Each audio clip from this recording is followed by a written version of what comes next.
70-80 பேர் கூட இல்லை சாரே. அதிமுக கூட்டணிதான் ஒரே வழி. விஜய் நொறுக்கும் ஆலோசகர்கள்.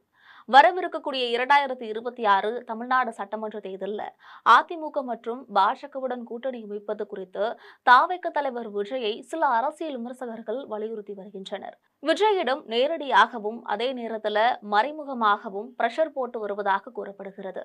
அனைத்து 234 தொகுதிகளிலும் வேட்பாளர்களை நிறுத்துவதில் சிக்கல் இருக்கு.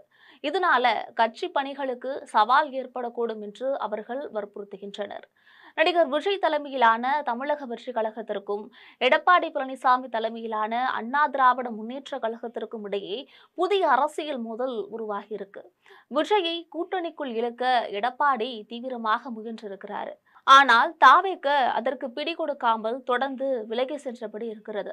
வரவிருக்கும் 2026 சட்டமன்ற தேர்தலில் அதிமுக மற்றும் பாஜகவுடன் கூட்டணி அமைப்பது குறித்து தாவேக தலைவர் விஜயை சில அரசியல் விமர்சகர்கள் வற்புறுத்திட்டு இருக்கிறாங்க.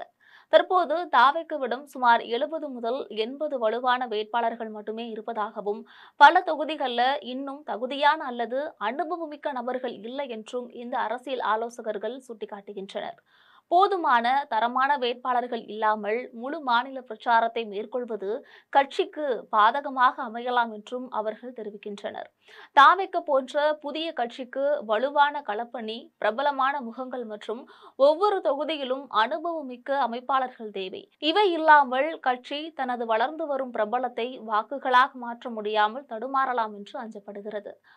அதிமுக மற்றும் பாஜக போன்ற நிறுவப்பட்ட கட்சிகளோட கூட்டணி அமைப்பது தாவேகவிற்கு ஒரு பரந்த ஆதரவு அமைப்பிற்கு உடனடியாக வழிவகுக்கும் என்று சில ஆய்வாளர்கள் வாதிடுகின்றனர். இத்தகைய கூட்டணி ஒரு புதிய கட்சி பல ஆண்டுகள் எடுத்துக்கொள்ளும் கிரவுண்ட் வேலை, பூத் லெவல் ஊழியர்கள் மற்றும் தேர்தல் வியூகங்களை வழங்கும் என்று அவர்கள் கூறுகின்றனர்.